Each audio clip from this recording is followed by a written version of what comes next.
Man, what a treat today. I cannot believe what a treat you have today. I'm sitting here with so many legends.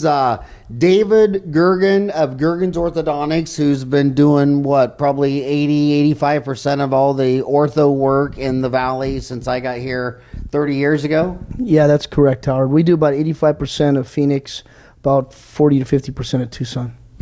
And I'm sitting here with Arizona Cardinals Hall of Fame football player, my gosh, Roy Green, who made the Hall of Fame this year.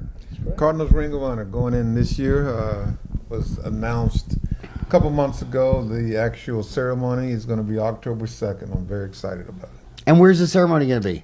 Here at Cardinal Stadium. Wow. University of Phoenix, baby. So that is just amazing. I mean, I've always wanted to do the math. How many boys play high school football? Then how many make it to college football? Then how few make it to the NFL? Then how many make it to the Hall of Fame? Have you ever mapped out that pyramid? I know it's a very small percent that make it to pro football. Probably less than 1% actually make it to the National Football League. I was one of the lucky ones, very fortunate. I'll tell you a story about that. I played at a very small school in Arkansas, Henderson State University. We should probably all stand when I say Henderson State University. It's that important. But at that time, I don't want to give my age, but back then the scouting departments weren't as sophisticated as now, so we weren't really on the map. But my college coach, God bless him, Ralph Sporty Carpenter, made a phone call to every NFL team and said, send somebody down here to Arkansas to see this guy. That if he can't play, you would never have to come back. So fortunately, some of them took it up on him and they came down and scouted me, and I got my opportunity. And I'm very thankful because I think of so many guys that I grew up with that played in the small colleges down around Arkansas and Texas and Oklahoma where I grew up. They were very, very talented, but during that time period, didn't get the opportunity that I had. And what was your first team? Was it Eagles? No, Cardinals? Stop it. Which team was it? It was the Cardinals, actually. I was drafted by the Cardinals in 1979. Played there for my first 12 years and my last 2 in Philadelphia. I'm a Cardinal at heart. So you played with the Cardinals from 79 to 89? To 90, actually. Till 90? Yeah. So how many years was that? That was 12 years. And what's the average life career of an NFL football player? Isn't it like 2.7, 2.8, something like that. 2.7. So how many times? So you did that four times. Yeah. So what was the secret to doing that 4 times? I was a coward. I didn't want to get hit. So, so I ran fast. I didn't want people to hit me. No, just like everything else, blessed. I like to think that I worked hard, prepared myself. I was always in shape, both physically and mentally, to take it. And it's a lot of luck involved. A lot of guys don't have they have the ability, they have all the things I had, but they may be at the wrong place at the wrong time, under a pile, somebody rolls up on a leg. A lot of things can happen. I just seem to be always blessed, always been taken care of by higher powers or those people around me. I don't want you to think I'm going after anything negative or anything, but I can't help but ask. You can't flip the channels and someone's not talking about concussions. There's a major blockbuster movie on concussions, and the dentists are probably wondering what's your thoughts on all that concussion stuff? Is that Well, I'm glad that it's finally in the forefront. I'm glad that teams are being proactive and going out and trying to eliminate as much as they can. There's been a lot of rule changes in the past few years to help protect players. I think that the way they prepare and practice now, they're more limited.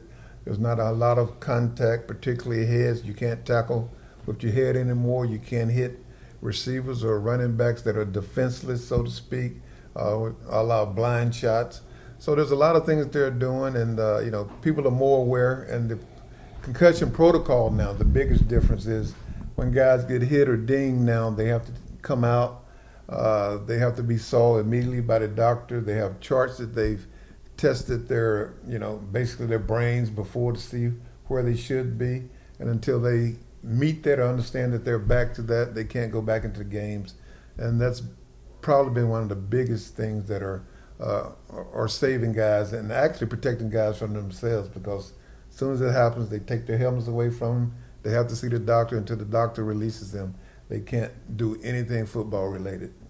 And that's only a protocol in professional football because you have a union, but in college football where there's no union, they haven't adopted those NFL protocols. I'm not sure. I don't know. I would think that there is some protocol that goes on in college as well.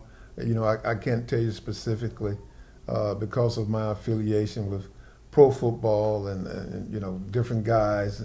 That's where I guess I should probably know more about the college game, but I don't. But I'm so happy that we've made the progression that we have at our level, and you can see it each year. You can see with the amount of head injuries that have been eliminated over the last few years. So I'm thankful for that. Okay, now everyone's got to be watching because it's on iTunes and YouTube. Oh, really? So everybody see, I try to only promote iTunes because I have a face for radio. I don't have a face for YouTube, but probably everybody watching on YouTube is saying, okay, how does a Hall of Fame football player be sitting next to David Gergen, who's from the land of Ortho Lab, and Alan Hickey, who's with the American Sleep and Breathing Academy? How did you get hooked up with in dentistry? They all go hand in hand. I didn't know. I suffered from sleep apnea, something I just found out about 5 or 6 years ago. And as most of our viewers and listeners understand, is that there's probably 18 to 20 million people out there that have it, that have no idea that they have it or what it is. And I was one of those people. I was suffering some repercussions. I had heart attacks, two strokes. So I was feeling kind of bad. I had a very fortunate encounter with Dave Gergen through a friend of mine and teammate, Derek Kennard, who was suffering, who David spotted and saw him and immediately said, "Hey, I think you have sleep apnea. We need to test you." So after Derek went in, he came back, knew my issues, and said, "Hey, it wouldn't do you any harm to go and get tested and see if this is something that's maybe assisting all of your health issues." So I did. Went in, immediately found out I had sleep apnea. Was fitted for the Hertz device. Got my first good night of sleep in probably 3 years. Had no idea this. Let me go back a second. I was so leery of it in the beginning. I'm like, yeah, I'm off piece. Gonna put it in here and it's gonna make me feel better. Yeah, whatever, But because of David Kennard, who was about 325 pounds at the time, and he's a teddy bear when he wants to be, but when he wants to be vicious, he can. It was like, oh, you're gonna try it, and along with persistent. Can I say ass on this? Absolutely. Persistent ass Dave. They said, you got to do this, and I did. Instant change, quality of life change. I went from not sleeping to sleeping great to falling asleep at stoplights. I actually used to put my car in park at stoplights because I would be so tired and without sleep. I would be afraid that I would fall asleep, and sometimes I did. And I went from that to actually going back to working out, playing golf again, enjoying life, playing with my grandkids. And my quality of life changed so much, so quickly, I felt like there's something we got to do, Dave. I know that there's other people like me out there, particularly in my profession. So we formed Pro Player Health Alliance together along with Derek Kennard, and we decided we're going to educate our communities that we grew up in or played in or that there are football teams in. So we started educating communities about sleep apnea. We started treating people, and the response was so tremendous. The stories that were coming back about couples particularly who their lives basically changed. There were husbands who hadn't slept in their wives' beds for 3 or 4 years because of the snoring, the stop of breathing, and wives who couldn't sleep because they were so afraid because they'd hear the gasping of their husbands during the night. that they were so thankful for it. And the guys that I saw who active like me, football players always doing things, who hadn't done things in years, and all of a sudden they were back out playing golf, playing basketball, working out again, chasing girls. I mean, stuff like that. but their quality of lives changed, and so it was just a good feeling. And so we were just committed then, and still committed to helping as many people as we can, and that's what we continue to do. So you said it was a problem, especially in your profession. I think a lot of people would think, God, if you have the body to be at that elite level of the NFL, then no one would have any health issues, let alone sleep apnea. But you're not finding that to be the truth. Not at all. I mean, it's not immune to anyone. I mean, size is not an issue. Gender, age. I mean, it's not immune to anyone. I think Dave and Alan are actually more suited to tell you the specifics, the medical terms and that type of thing. But from my experience, we've from 6 and 7 year old kids, out of shape, in great shape physically, huge stature people, every walk of life, we've treated and tested. So That's right, Howard. It's been my experience about 91% of the NFL players, former players, have sleep apnea when we test What them. percent? 91. Are you serious? That's what we're getting with Pro Player Health Alliance. Guys like Roy Green, Billy White Shoes Johnson, guys you would never think have sleep apnea, have it. And it's borderline severe almost every time. And these mouthpieces that we've been making now for about 6 years are saving lives. We've treated about 1,400 former NFL players. How many? 1,400. 14. I didn't even know there were 1,400. There's 22,000 former NFL players. 22,000? Yep, and that's our new campaign that we're going around the country doing. We're going to be holding an event here in Phoenix, and you can see it on the Pro Player Health Alliance website. And it's going to be on September 23rd and 24th. And we're going to teach guys that want to work with the NFL. They can go to the website and they can register for the event, and we can train them on how to treat sleep and how to work with the NFL. It's an amazing thing. We get in with hospitals. We network them in with the doctors at the hospitals. We network them in with the community. We're doing an event here on September 6th in Phoenix at Cowboy Saloon on the west side of town. September 6th? Mm-hmm. With the Arizona Cardinals. At where? Cowboy Saloon. It's on right by Cardinal Stadium on Northern and the 101. Okay. It's a really big facility. Roy's going to be there. Charles. And how do they find information about these events? Which website? Is it Gergen's Ortho or Pro Players Sleep? Pro Players Sleep.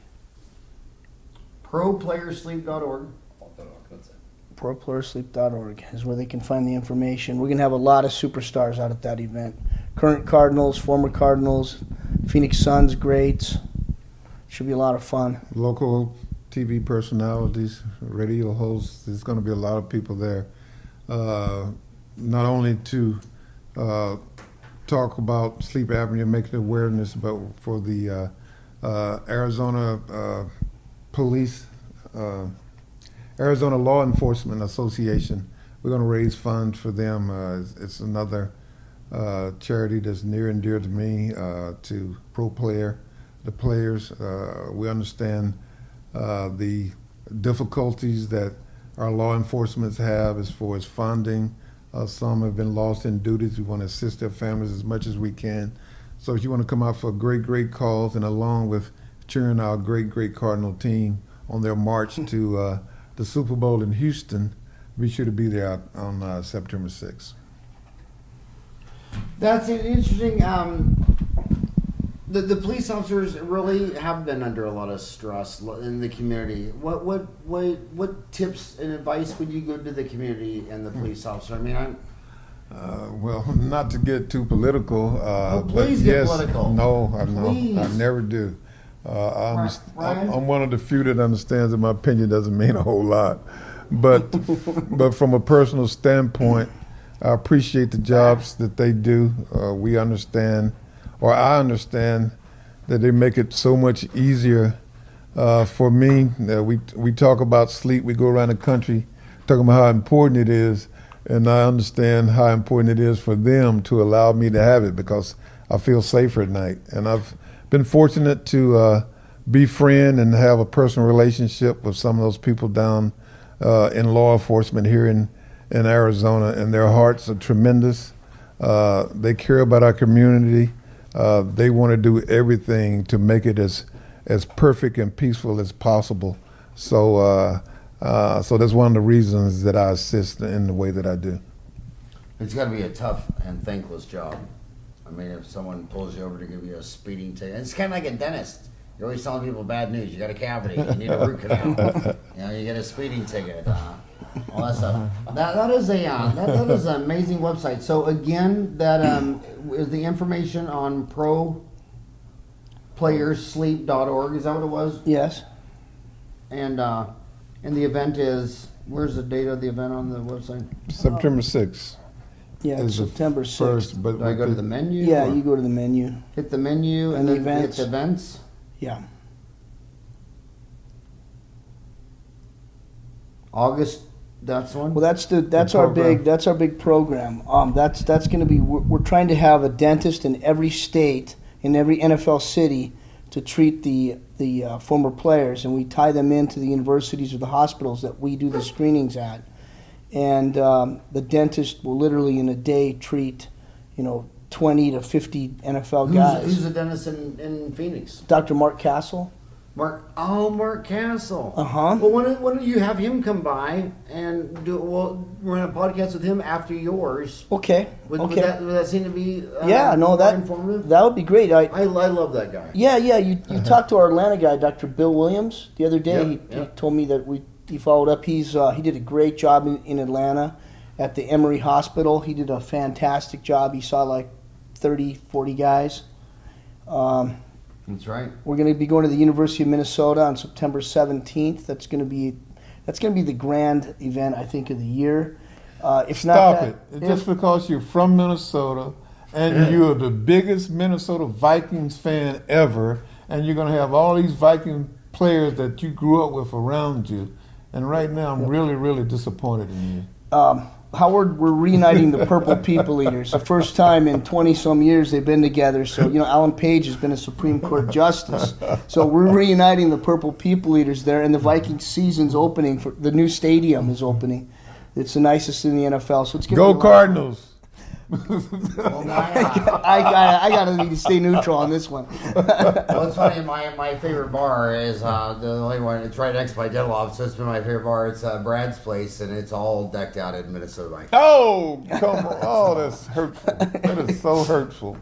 So you explain your connection. How did you get involved with these two beautiful bald guys? Oh, I got to tell you my beautiful bald story though. I got to tell you this because only two bald guys our age might have lived through this. So I graduated from high school. Don't put me in you all's age category. I'm so much younger than you two. So I graduated from high school, Bishop Carroll High School, Wichita, Kansas, 1980. I was already losing my hair senior year of high school. I was already half bald. And back then, everybody, it was a disability. It's like, oh, dude, I'm sorry, you're losing your hair. It's like, you're walking around scared. Like everybody's telling you they're sorry that you're losing all your hair. I go to Creighton University, and I mean, it's pretty much all out freshman year, and everybody's like, oh, dude, are you gonna wear a wig? Or are you gonna get a plug? And that's all it was like. You really were born messed up. You had a disease, a disability. I swear to God, this is what happened to you younger millennials. Then all of a sudden, the Phoenix Suns played a basketball championship with the Chicago Bulls, and the entire country for a week watched these two amazingly gorgeous, bald-headed guys, Michael Jordan, and Charles Barkley. Wait, stop. And Gorgeous? Those two gorgeous? They're gorgeous. And at the end of that series, on a dime, bald was cool. I mean, it was like the next day, All the comb overs were done. People with hair were shaving it. I mean, is that how? Do you remember it that way? I remember it. Yeah, it's exactly You remember right. Gorgeous? That's I they just need. don't Well, like you know, Gorgeous. Charles is his best friend, and They need to do a documentary on how bald got cool because it Well, was that championship. it game. was, and then Stone Cold Steve Austin was right at that same time too in the World Wrestling thing. Remember him? Yeah. So they all kind of hit at the same time, and they all had that same look. And I mean, yeah, Barkley and Jordan is. You had to be a bald guy to truly get it because it flipped. I'm on not that debating that that's the start of the cool and its end. I agree with that totally. It was this gorgeous, two gorgeous. No one ever didn't call those two guys gorgeous, and you're a gorgeous man too. Now you're talking sensitive. Yeah, jeez. Oh my goodness. Oh my goodness. So Howard, let me just articulate a little bit on how Roy and this whole NFL thing got going. I was a state champion football coach here in the Valley. I've coached at many high schools in Pop Warner. Got a letter from the NFL asking if I'd like to be the X's and O's coach out at ASU with NFL guys as my position coaches. And then we'd rotate Pop Warner coaches around at different stations. And I said, wow, NFL. Yeah, I'll do that. So I went out there, and in between the rotations, I was next to Derek Kennard initially. And I looked at Derek, and man, he had dark circles under his eyes, and he would just lean up against the wall between rotations. And he'd close his eyes, and I was like, Derek, you have terrible sleep apnea. And he said, man, I can't wear that mask. That's all he said. Not, yeah, I have it. That's what he said. I can't wear that mask. And I said, well, you don't have to. There's a dental device. We can get a dental device. We get it in your mouth. It can change your life. So I sent him down to Dr. Paul Serrano's office. Here. Paul Serrano. Yeah, one of the finest. Paul Serrano. Have Mark Castle come do it and have Serrano follow. Sure, I'll do that. Just wang him, bang him. Paul's one of my best friends. So I sent him to Paul, and he got treated. And I'd left for my cabin in Minnesota, and I was gone in Minnesota. I get a call, and it's like 2:30 in the morning, Minnesota time. And I look, and it's Derek Kennard. I'm like, oh, damn. The distal hubs are probably hitting his masseters, and he's really in pain. I'm thinking, oh, boy, I better answer. So I pick it up. I said, hey, Derek. And he's in a very sober voice. He says, David? I said, yes. He said, my brother died tonight of sleep apnea. He said he had a CPAP next to the bed. He couldn't wear that damn thing. Like the Supreme Court judge. Just like it. And he said, I could tell he'd been crying. And he said, we need to do something about this. He said, so many of my brothers in the NFL suffer like I did. He said, I'm sleeping so good right now. He goes, I can't tell you, if I had had this in my brother's mouth, he'd be with me tonight. And he said, that's how serious this is. And that's when I got back from my vacation in Minnesota, I took this very serious, and we started working, me and Derek, hard together. And I'd met Roy earlier at an NFL function, but I reconnected with him. And I said, well, let's get you tested. So we got Roy tested. In a outpatient or? No, in a home sleep test. We used a home sleep testing company, Arrowhead Pro Sleep. They did the test on him. And he came back with an AHI of 37, I believe, if my memory serves me well. Arrowhead Pro Sleep? Yeah, they do a great job. And Roy came back with an AHI of 37. The doctor, Leonard Moss, signed the script. We sent him to Alan Bernstein, another Phoenix dentist. We got him a Herbst device, and we retested Roy shortly thereafter, and his AHI was down to like 4. Okay, say that device again. A lot might have flown over. What type of device? Herbst device. Spell it. Herbst, Herbst. Herbst device. It's the only one approved by Medicare. It's the only one approved by the VA. And is that what you wear now? Yes. And it's the only one paid by Medicare, approved by the VA and all branches of the government. And it's because it really is the best device, Howard. It's the only one not pushed by a dentist. The other ones the dentists have all invented, and they're marketing it. But the Herbst device, it allows lateral movement. And the nice thing about the lateral movement is even the best free throw shooter in the world will miss a free throw to the left or to the right a little bit, right? You talking about Shaq? Yeah, well, yeah, there's a great example. Another So, bald okay, beauty. so you've got a dentist that's really bad at taking a bite. So he misses his bite to the left or to the right by, let's say, 2 millimeters. Well, if you put him in a dorsal fin, which is two locking pieces of two fins, like you saw in the dent, and it doesn't allow lateral movement. So then you're demobilizing the joint. You're holding them in this position. There's no lateral movement. Well, synovial fluid doesn't flow through the joint. When synovial fluid doesn't flow through the joint, you're going to have TMJ problems, as you know, because we're a TMJ guy. So the herpes with that lateral movement, it's about 4 millimeters of slop. The doctor misses the bite. It's coming off the eminence. It fixes itself. That's why the government, after a 6-year study, threw out all the other appliances, and they only went with that one.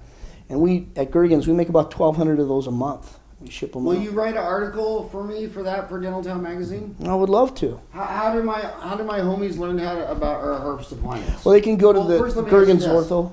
What percent of them do you think already know about what you're talking about? I think less than 1%. Right.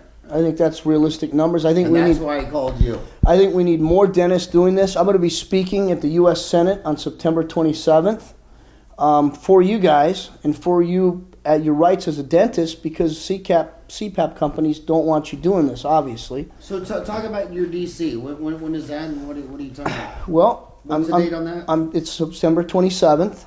I'm taking the my top diplomates from the ASBA, American Sleep and Breathing Academy, the top diplomates from the board, and at the academy, and I'm taking NFL greats Roy Green, Eric Dickerson. Eric is a huge supporter of what we're doing. He told me he woke up with morning headaches every morning for like 15 years.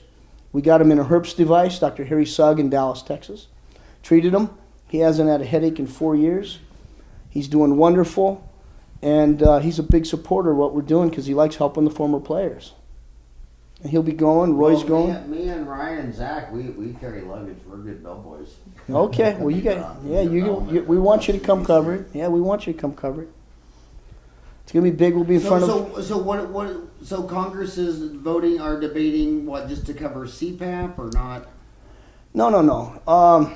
Let me go back a little bit. I just want to add, just as a little reminder, it's regulations are being written right now by the federal motor carriers. Okay, this is all public domain, and so the Academy's mission, okay, is to, if you want to call it, work with the regulators, be a consultative voice to help them develop, if you want to call. In other words, this regulation is for transportation workers. It's down the line. It's coming. It's hugely significant. It's for millions of people who are in these occupations. Driving. Yeah. Because you don't Millions. want to fall asleep. Yeah. With an Drowsy driving. Right. That's what they want to address. There's been countless accidents, train accidents.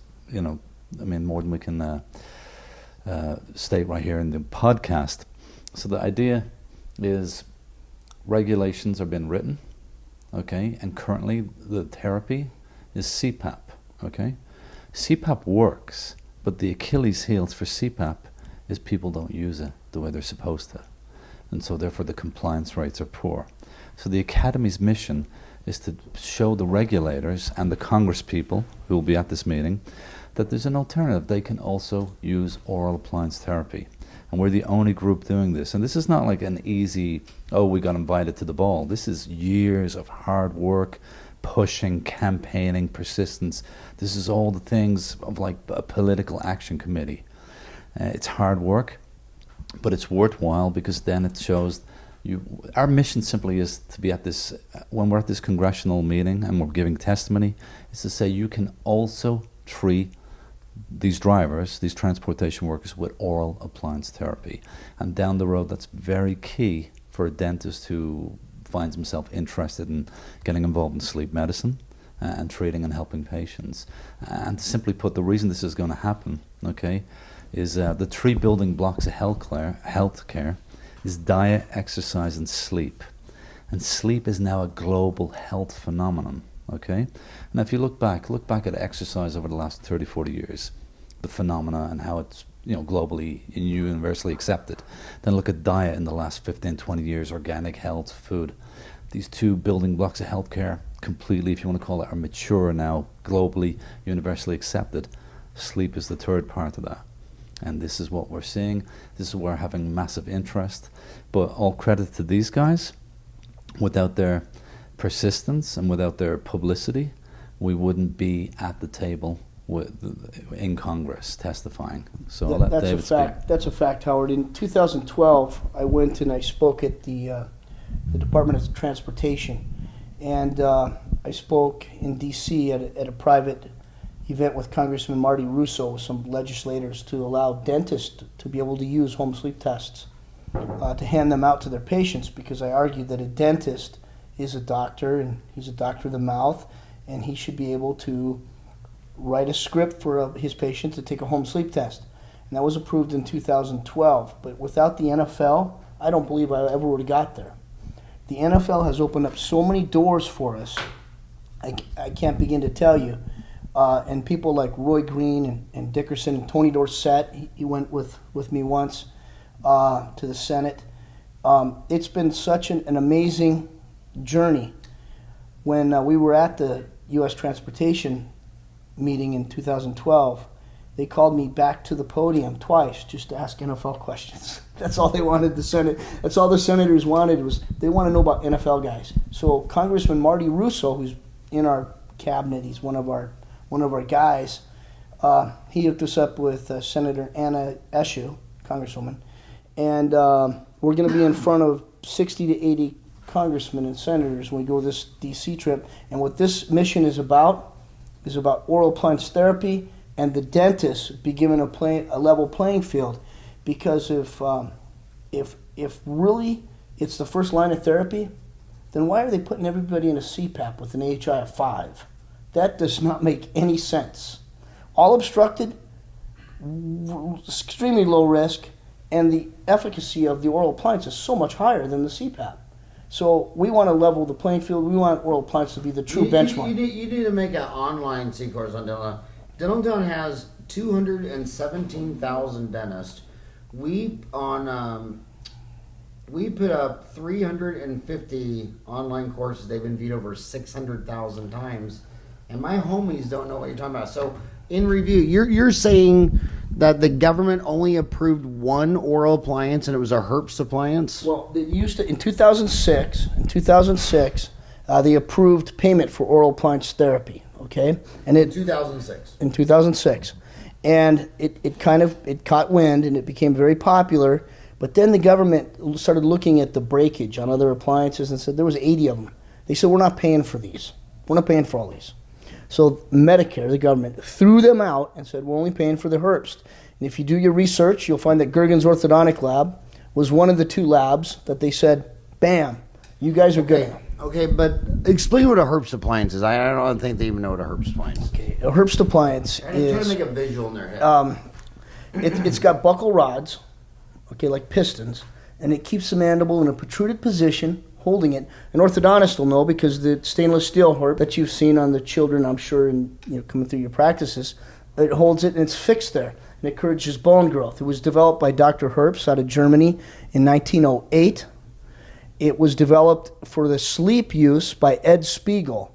I was with Dr. Robert Ricketts and Ed Spiegel, and we were at a seminar, Gene Williamson seminar in Atlanta, Georgia in 1991. And what happened was Gene was treating the patients for TMJ with the Herbst, with the acrylic Herbst. It's buccal rods, keeping the mandible forward. It allows lateral movement. You can open your mouth, talk with it. People drink with it at night. It's very comfortable. It just keeps the mandible forward. During the lecture, Gene Williamson said, and the bed partners, amazingly, have acknowledged that my patients have stopped snoring. Ricketts told Spiegel, there's your vehicle, Ed, sleep apnea. And that's exactly what happened. 1991 was when the Herbst got legs, and by 93, Ed Spiegel was the foremost authority on dental sleep medicine. So the dentist take upper, how does the dentist... Dentist takes an upper and lower impressions. Of what? Alginate, polyvinyl siloxane? Yeah, polyvinyl would be great. Digital scan's good. At Gergen's, we can take the digital scan and print the models. What percent is coming in digital scans versus impression? About 20% digital scan, about about 20% digital scan, 70% polyvinyl, and models, about 10. Ford models. And when the digital scans are coming in, break that down. What are they coming from? What type of? All over the country. No, I mean iTero. Oh, iTero, because iTero's the most popular. iTero's Because of Invisalign. So that's the most popular. iTero scans are by far the most common. But there's 3D. How much there's is a lab bill on a herpes appliance? A lab bill on the herpes appliance is $350, and the average reimbursement is about $3,500 nationally. So 10%. Yeah, of the lab bill. So I got to ask you: is a dentist a doctor? Yeah, a dentist is a doctor of the mouth. But how come I can't give a flu shot? How come I can't get an HPV vaccine? But if I go to Walgreens, a pharmacy tech can give an HPV vaccine and a flu shot, but a dentist can't. I mean, they still treat us. We're kind of like the redheaded stepchild, orphan bastard of healthcare. That's why I'm going to the Senate, Howard. That's why I'm going to the Senate. This has been my mission, as detectives said. This has been my mission for years. I mean, you go into a hospital. A registered nurse has 4 years of college. She can give every shot known to man. But you come into my hygienist 4-year shot, they can't give a flu shot, an HPV vaccine. I'm a dentist. I remember one time I was on Flying American, and they were having a medical emergency. So there was a doctor on the plane. No one raised their hand, so I went up there, and they said, "Are you a doctor?" I said, "I'm a dentist." They go, "Well, you're not a doctor. We have to have a doctor." And I thought, so you're going to have no one. You're going to have a flight attendant because there's a dentist on the field. So yeah, and you know what? There's some excellent physicians out there. There's very good dentists out there, and dentists know a lot about nutrition, a lot more than most physicians. That's a fact. I find that everywhere. Yeah. So what do we do next? Do you need any? What could my homies do? Well, I tell you, here's how they can learn more about sleep. They could join the American Sleep and Breathing Academy. The American Sleep and Breathing Academy is the finest organization for dental sleep medicine. The physicians on board are like Dr. board-certified Rudy Ferrate, boarded in sleep. He's also boarded in anti-aging, internal medicine, and family practice guy. And guess what? He hates CPAP. He's a physician. Dr. Rudy Ferrate is licensed in Arizona, and he's licensed in Salt Lake City, Utah. Can you send him here for a podcast? Yeah, I can bring him here. I'd love to. He's a great guy, and he doesn't like he loves oral appliance therapy. He doesn't like CPAP. And we've got another neurologist right here in the Valley who's worked with the NFL. He was Roy's team doctor with Philadelphia. His name is Patrice Reyes. He's a neurologist for the VA. He absolutely does not want his VA people on CPAP. He says it causes neurological disorders. Can you send him here? I can bring him here, too. I'd like to continue on this. He does not like Ron Jaworski. I'm telling you that up front. Oh, that's terrible. And who's that? The quarterback of the Eagles. He did not like him. It's not credit. It's not. He likes Ron. He likes him. Yeah. Your Jack is on here. You're so bad. Yeah, he cracks you up. So why are you? I mean, some people might say, well, you like appliances because you sell appliances and you don't sell CPAP machines. Why do you think appliances are better than CPAP machines? Well, because the compliance is so high. I mean, honestly, it's like 91%. I mean, and Paul Serrano's doing a study right now in his office on this. Think about it. You know, your CPAP, and the numbers are skewed because you've got big money thrown at them, but you know that the real numbers are about 20-25% compliance. That's real. Okay, that's the people that are continuing to use them. They've also reduced what compliance is to 5 nights and 4 hours. Well, that's not really compliant in my eyes. A sleep patient, just think about this. You're hooked up to a mask, okay? Now, first off, you're hooked up to a mask and you're laying in your bed like that. And you got your cord, your thing, and you have to get up and go to the restroom. You've got to unhook yourself, get up and go, and then come back and rehook up yourself. Now, let's flip that. You've got an oral appliance in your mouth. You get up to go to the restroom. You go to the restroom, you crawl back in bed. Nothing changes. You're thirsty in the middle of the night, like, I like to take a sip of water or two during the night. You reach over with an oral appliance, you can drink with it. CPAP, you have to unhook, get your drink of water. It's just not as friendly. It's so comfortable, CPAP is, that many of the NFL guys, I'll tell you a short story.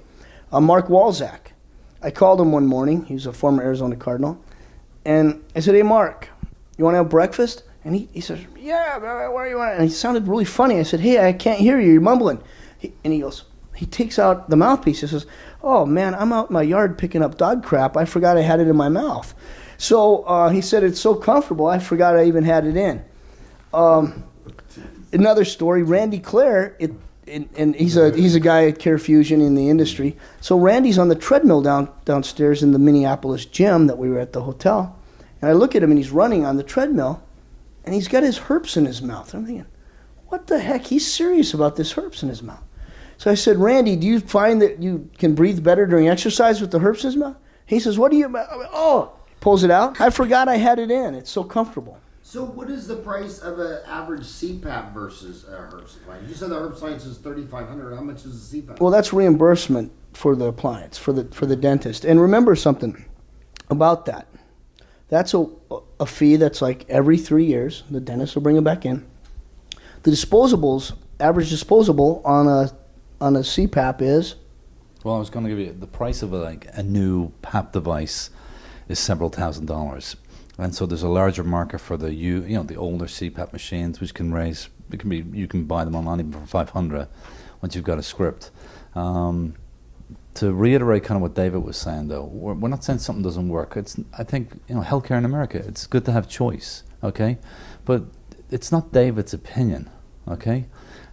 I'll tell you why we know it's not opinion, because the reimbursement for CPAP is falling, and the reason it's falling is because they can't produce the compliance rates, and the national carriers are cutting the insurance level. And so therefore this is not opinion based, this is fact based. When the insurance carriers are cutting reimbursement, it's based on the compliance numbers they're getting. Don't make sense. And would you say the biggest case of that was the Supreme Court justice who just died? No, this all happened before. This all happened before. But that was a pretty big high profile case. Yeah, absolutely. I want to ask you this. We talked about when Bald came out of the closet, and we all agree, 3 Bald guys agree, it was the son's. Before you go any further, you two are bald. I'm shaven. There's a difference. So you have hair, you just shave it? Yes. But I gotta ask you this. I've been at it. I graduated dental school. 30 years ago. I'm trying to go back. How did this come out of the? When I was in school, they never mentioned this. I think 10 years out, 20 years out, it was never. What made this go such extreme public? Do you know what let the cat out of the bag? Because it had to be just like 5 years ago. What, you mean baldness? Or no, sleep apnea. Oh. Sleep apnea. No, Reggie White, when he passed away of sleep apnea. Reggie White, you think that was the critical? Oh, it's been scientifically proven. Reggie White. That's what. Yes, and when Reggie White died in. That's a good question. Early 2000s. Yeah. Right around there. When Reggie White passed away, it became national news, and he was in his 40s. And he was a top NFL player. I mean, he was a phenomenal defensive lineman. I mean, he's probably the greatest defensive end of all time. And for him to pass away at such a young age, it really shined the light on the necessity to get the word out on sleep apnea. Because it's just not, Howard, it's not natural for you to die of a heart attack in your sleep. Think about that. So let me just take you through a little Dave Gergen breakdown of what happens when you sleep and you have an apneic episode. The first thing that happens is your airway closes. When your airway closes, your masseters fire, and they fire it in a linear pattern for 11 to 13 seconds.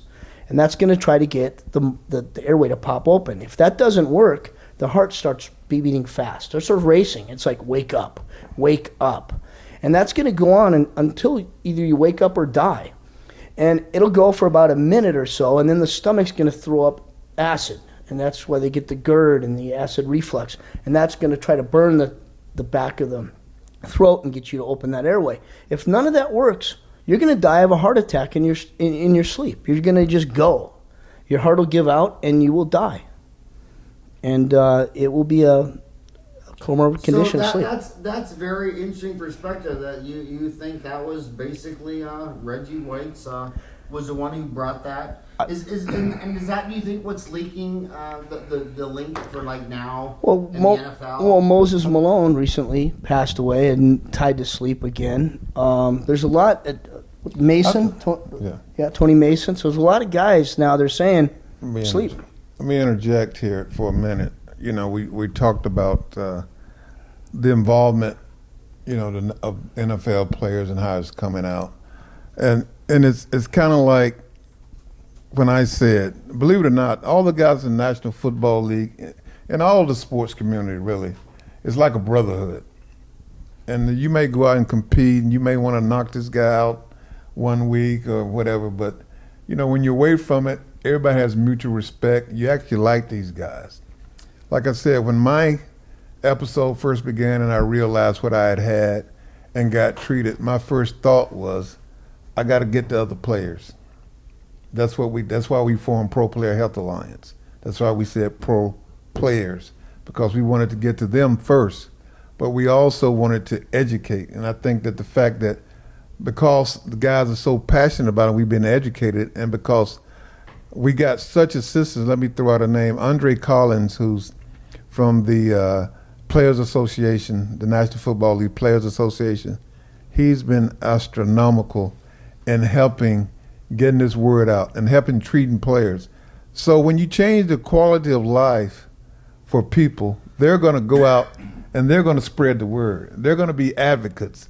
And that's why guys call other guys. That's why when you show up in Atlanta to do an event, you got players are still active. Julio Jones from the Falcons comes out to tell the guys how he appreciates them and how he wants to assist in getting the words out. And so it just kind of goes around. I think that when we first, you know, like I said, there's almost 20 million that had no idea what sleep apnea is.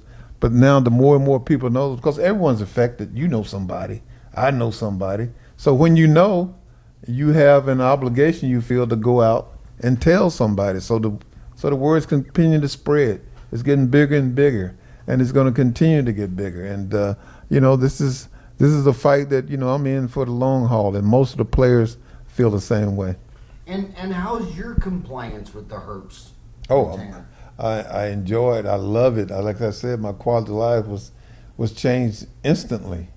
I mean, I don't go anywhere without it. I mean, I flew back from Orlando yesterday. Was it yesterday? Yeah, yesterday. And, you know, I'm on the flight thinking, well, I might fall asleep.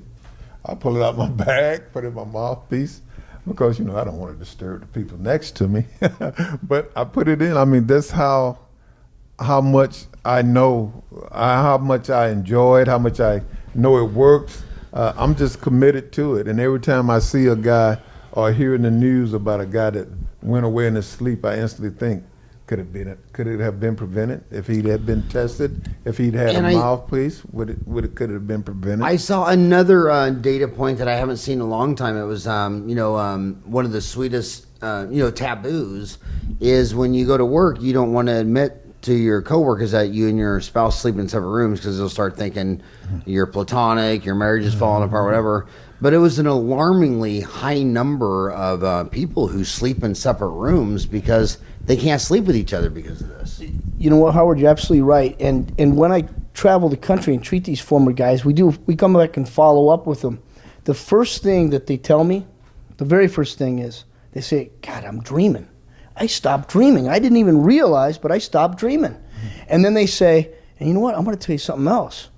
My sex drive's through the roof now. And then they say, my wife is sleeping in my bed again. This is amazing, because she hasn't slept there in 10 years or whatever. But is that because of the sex drives back or because of the sleep? Which one? The snoring? I think it's a little bit of both, Mr. Green. Oh, okay.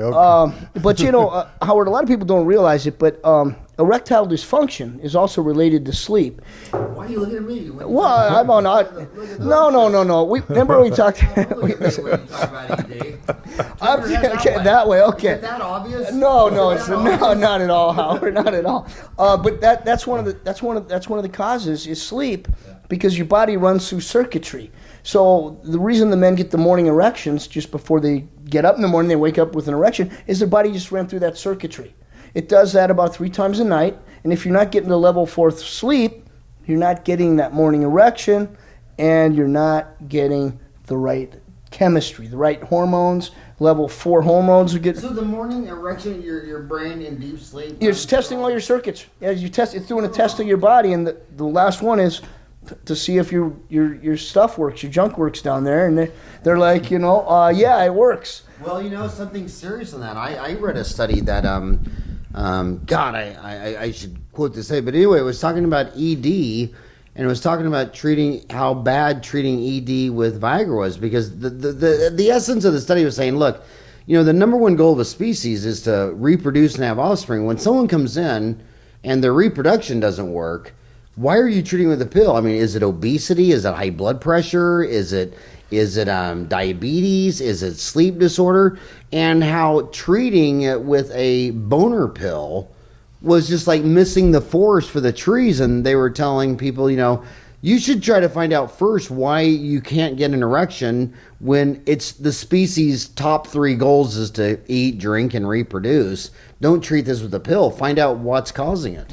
That's a very good point. And many times it is sleep that is causing that. Because if you're not getting to level 4, your body's not secreting the growth hormones. And the growth hormones is what keeps you young. If you're not secreting them, you're not getting level 4, you're not doing it. And then you're going to gain weight, and you're going to feel tired, and you're going to have conditions of weight gain, because guess what the body does? It slows down the cell rate for turning over, because it's like, we're not getting enough oxygen. We need to slow everything down, because my job as the body is to keep you alive. So that's why sleep is so important, and that's why our mission is to put it in the hands of dentists, because dentists are the best people to treat sleep. They really are. We're talking to a lot of dentists there. I know you guys are busy, famous rock stars. You're probably wondering when this... Well, he is anyway. When this... seriously, that is a... and by the way, they're probably all wondering, where is that accent Irish or Irish? Yeah, I'm from Dublin. Yeah. But I've been did I nail it? Did I nail it? Yeah, I've been over here about 25 years. I live in California, so I like it a lot. But I go back to Dublin all the time.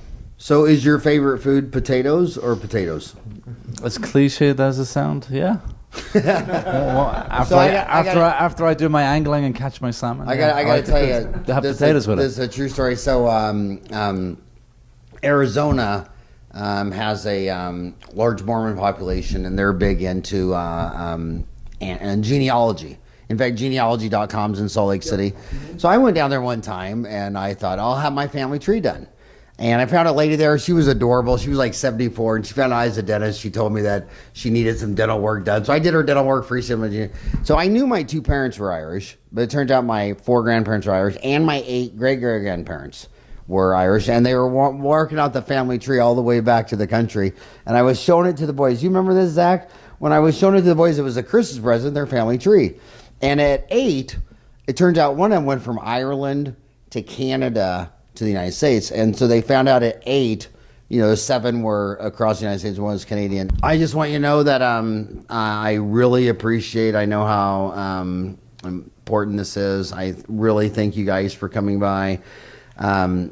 You have on gergensortho.com, do you have online CE courses on this? No, or but through the academy, there will be online. is it on yours? On the American Sleep and Breathing Academy. Okay, so what website is that? American Sleep and Breathing Academy.com. American Sleep and Breathing Academy.com. What do you have, Alan, on that site where they could learn more about sleep apnea and the mission? The mission of the academy is the integration of dentistry and medicine to treat sleep disorders. So we have a very engaged and active dental, if you want to call it, doctor group, who help, if you want to call it that. The key, our goal is to educate dentists so that their skill level is raised and their knowledge level is raised to give excellent care to patients. So if that's your interest, you will find something on the website to help educate you. We've all different sort of education modules, from 101 to a little more advanced. So it's a good website to start. And then if you want to reach us directly, you can call us, email us. We usually respond fairly, promptly, and we'll take it from there. And tell them what they're going to find on American Sleep and Breathing Academy.com. What are they going to find on your website? You're going to find, first of all, education courses. Second of all, you're going to find a list of all our members. Third of all, a list of our diplomats, the more qualified, more skilled. Then you're going to find a list of all our courses, our education courses. If it's in a city near you, then you're going to see links to our national conference. So basically, don't forget the publication page. It's the most comprehensive library in the world on sleep medicine. That's true. You'll see our blogs. You'll see And what links is to all our your education. title there, Alan? I'm the executive director. And who is the founder? The founder is no longer with the group. They were founded in Salt Lake City, and in 2008, and we acquired the group about 2 years ago. Yeah. We felt they weren't living up to their potential. We acquired the group, and now we're at the forefront of dentistry, learning about sleep medicine. Well, we're in the same city. I'd love to network with you more. Anything I can do, anything Dental Town can do. And last thing, I know you guys got to go. I kind of feel like it was Ariana Huffington's book was a big deal. I mean, it's been on the New York Times. We got a blog on the Huffington Post. The Academy has a blog on the Huffington Post. And our group, Pro Player Health Alliance, we don't work with dentists that aren't members of this academy because we're working with retired MBA now very soon. And we're going to be featured in Rebound Magazine, the Academy. And we're going to list the dentists that are with this academy, and it goes up to 274,000 ticket holders. So it's kind of a big deal in that Rebound magazine. But with the NFL, we need to make sure that the guys are given the top care. So we really make sure that they attend study clubs, that they know what they're doing before they work on NFL guys. And the academy ensures that. What did you think of Ariana's book? Oh, it was amazing. Yeah. But it seems like I've had a lot of patients and a lot of people. Their epiphany for this was... Yeah, you'll see in our publications on there that the Huffington Post... I think Ariana's book is good for, if you want to call it, public awareness. Right. Okay, but a decade before that, there was a lot of, if you want to call it, leading figures advocating sleep and treating it. And she came to the fore later, and her personal sleep doctor is actually an Arizona doctor. Well, until recently, his name is Dr. Michael Bruce, and he was her sleep doctor. And so he introduced her to all the different knock-on effects that it has on your health. So that's how she became an advocate. But ultimately, her book is really about her own, if you want to call it, sales cycles, and her own, if you want to call it, website, and her own blogging machine. And that's wonderful for public awareness. But in the trenches, that doesn't help people who are really suffering. It's dentists. I mean, there's probably not one person here who doesn't see somebody in their practice who they can literally eyeball and go, I bet that guy has sleep issues. I mean, it's just a guarantee. I mean, it's probably a lot more than one, and it's so prevalent now that people are a lot more they're a lot more able to detect it than previous. There's a lot more education. There's a lot more public awareness. So the average dentist, there's a proportion of his patients that have this disorder. So we feel they're very suited to treating it, and if they get the right education, they can see a lot more patients. You've got to remember, the reason we wanted to bring a lot more dentists into this sphere is there was this bottleneck. A lot of people were being undiagnosed and untreated simply because of the U.S. healthcare system. U.S. healthcare is great, it just costs a little too much, and it's called sleep disorder centers. There's about 5,000 in the United States of America, and they range from 2 beds to maybe 8 beds. Some of them are standalone, most of them are hospital-based. But the simple process is a primary care physician, a patient asks for help with the sleep, he sends them to a sleep physician, they get them booked for a sleep study. Cumbersome process. It works, but a lot of people fall through the cracks. So if we want to really treat people, if we want to really help, you've got to kind of have more doctors seeing more patients and more educated doctors seeing more patients. It's that basic. I want you to close, but I have one last question. There's a lot of everyone talking about the fact that now there's Invisalign skipping the orthodontist, going straight to the consumer, where the consumer can, what's the name of that company, where they call, they get an impression material, they send to that company, then that company is sending it to Invisalign, and they're making the trays. What do you think of that? And do you think that's also a future? Do you think someday you'll be making Herbst appliances directly from the consumer and bypassing a dentist? I hope not, Howard. This is life and death. I mean, these guys need to know where to put the airway. Like I said, it's more than just upper and lower impressions. The bite is critical in sleep. You need to know how to take a bite. The Ricketts phonetic bite is still, in my opinion, the best. I worked for Dr. Ricketts, so obviously I'm pro to him. But I watched him over the years, and man, Rick could nail that bite, and we'd retest it back in those days with the Remmers machine. Every time, man, he nailed that sucker. And when I travel the country, I teach guys the Ricketts phonetic bite because, in my opinion, you shouldn't just pick an arbitrary spot. And he had a science behind the Ricketts phonetic bite. I wish you'd make an online C course on Dental Town on that. Last question is going to go to a man who made it to the very top of the pyramid and made it all the way to the Hall of Fame. You're talking to thousands of dentists, and they, like my dad had a restaurant. And if you ever watch people coming into a restaurant, they're all happy. They're going to eat a hamburger and a cheeseburger and onion rings. And then they come into the dental office and we see the not so happy. I mean, they're in pain. They didn't sleep last night. And I mean, so what you to close with is, what advice would you give them to just success? I mean, you're dude, you made it to the top of the pyramid. So a lot of times they get burned out. A lot of times they start drinking or, they just. You always have pointing at me for that. So you made it to the top. How did you fight with? I mean, you have a repetitive task. Football. I mean, there's only so many plays and all.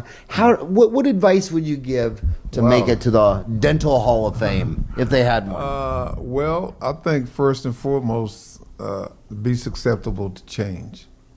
That's one of the toughest things I learned. And generally, when people are fairly successful. I've just talked about this a little while ago to some new players that come out of college and they enter the pro ranks, and they've been successful. I mean, they're number 1 and number 2 draft picks, and they've done it this way, and they've become very successful doing it. And when someone comes to them and says, well, look, there's an even better way, it's kind of hard for them to say, I don't know if I can buy into that. So I think you should be susceptible to change. First and foremost, something I did. I was fortunate enough to run into a guy named Mac Newton here in Arizona, who in about my 7th or 8th year, I'd already been to Pro Bowls. I've been very successful with what I've done, and I ran into him, and you don't call him a trainer. He's a teacher. He likes to be called a teacher, but he trains and he gives you mental exercises, and he does a lot of things. He's a psychologist. He's a social worker. He does it all. But the first and foremost was when he said, just give me your time. Be susceptible to change. Listen, try it, see how it works. And after about 5 weeks, the first 2 I was resisting. I was very much resistant. But after about 5 weeks, I felt myself changing, both mentally and physically. And I think that in the profession out here, I know guys have done it a certain way. They're not bringing sleep into their practices. But I mean, the proof is there. We've seen dentists across the country. They do seminars. They bring guys in, successful guys. And they're like a little leery at first, but when they susceptible and they see it and they grab it and go full force with it, I mean, their lives change. Their practices get better, they get better. They start treating people. They get some of the phone calls we get from people who saying, "Hey, my wife's back in. I'm loving life." I talked to my brother-in-law who was had sleep apnea. I talked to him. He's gone. His life has changed. Now he's called somebody else, and it just kind of permeates. Success breeds success. And but for me, it was just, I think first and foremost, I was always willing to change things from the way I did it. But first, I put some insight into it first. But once the proof starts coming, I just let myself go fully, and good things have happened for me. Wow, that was from a Hall of Famer. My gosh, Roy Green. Hey, thank you. Alan Hickey, David Gergen. Thank you. My gosh, if that wasn't the most awesome Dentistry Uncensored show, we never had one. Thank you so much.